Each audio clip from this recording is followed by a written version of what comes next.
Welcome back, everybody, to Sports People Hawaii.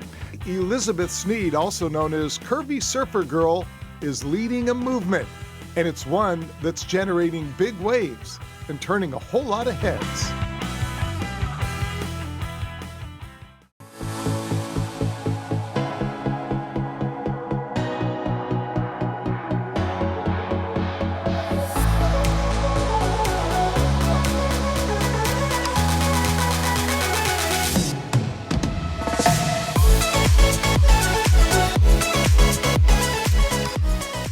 Elizabeth Sneed is on a mission, not just to ride the perfect wave, but to shatter the stigmas that plus-size women don't belong in the lineup. Her personal message to others: if you don't like what you see, don't look. And so she started a movement called Curvy Surfer Girls to address the issue and to help show other women they do belong. And what started out as a ripple quickly turned into a tidal wave of support.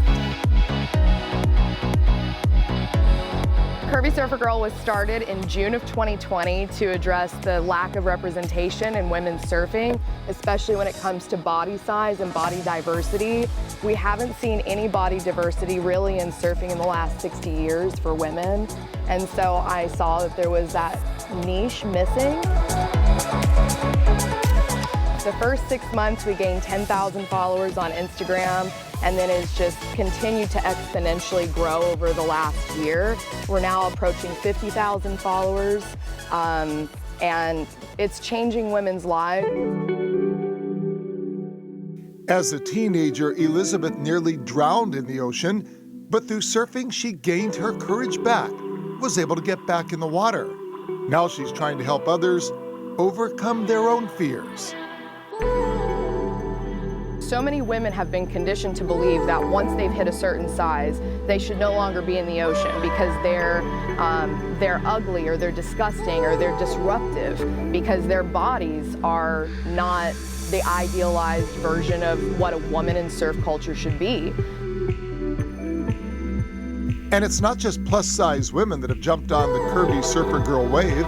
Two-time world champion surfer and Roxy Girl model Kalia Moniz and some of her Roxy Girl friends are among the supporters and the followers, and they're more than happy to share those waves. I teach 3rd grade, and I'm a mom of 4, and I surf as often as I can and enjoy life.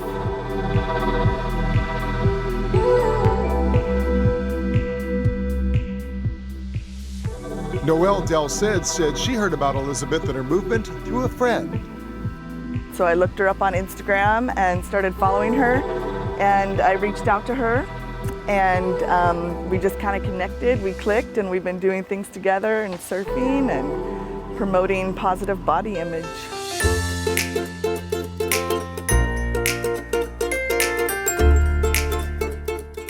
Noelle admits there's frustration and challenge in getting the message across to others, but she also says she and a growing number of others are here to stay. And then sometimes I'd look around and I'd say, oh, I'm not really, as in shape as I used to be or fit the ideal image in the magazines. And I got down on myself a little bit, but I didn't let it stop me from surfing and doing what I love because that's what made me happy. And I've got 3 daughters, so I didn't want to put myself down and be negative around them, so I'm still surfing and I'm not going to stop. New mom Sarah Radke isn't stopping either, and nor did she when she was pregnant with little Indy Rose. I surfed until about 7.5, almost 8 months pregnant with her. As long as I could still get on my knees and paddle, I was still surfing. I had a lot of negative comments about it, but at the same time I had a lot of women that were empowering me, saying, good for you that you're still surfing, getting out there, staying active, and, very, very positive comments also. So when you see them in their movement, that's got to be really pretty cool. She rips. She's such a good surfer. Oh my God, I've seen her out surfing Queens too. Like, she's awesome. No, I love it.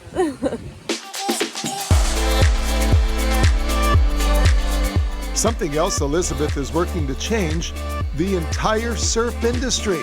Specifically, companies that develop product for the sport, but historically never catered to plus-size women. But now they are. We've seen large brands like Rip Curl, Billabong, Roxy starting to incorporate more body positive and body diversity messaging in their brands as a result of the movement.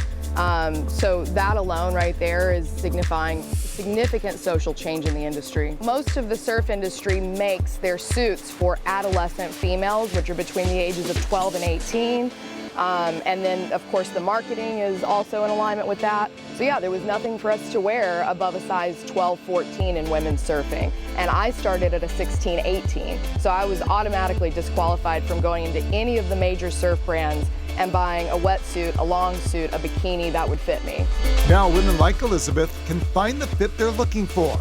And when it comes to fitting in out in the lineup, make no mistake, she and many others like her are here to stay.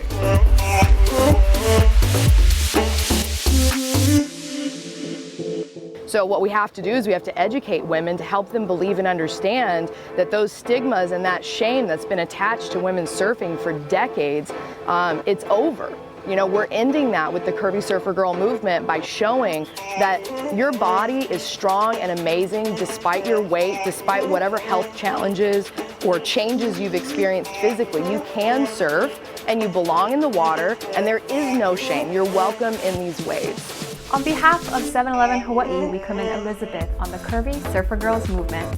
Through messages of body diversity and body positivity, the movement continues to resonate with women worldwide. Thank you to Elizabeth and her team for making waves in the surf community and beyond through reinvigorating what it looks like and means to be a modern female athlete. You do belong. You do belong no matter what. It's not about what other people think of you. It's about how you feel, and we're not all supposed to be the same. When we're ripping those waves, I think it's just evidence every day that, you know, this is going to continue to grow and we're going to be represented. And I think it's going to open the door to millions of women to, you know, join the sport of surfing. And I'm just honored to be one of the women facilitating that here in the birthplace of the sport.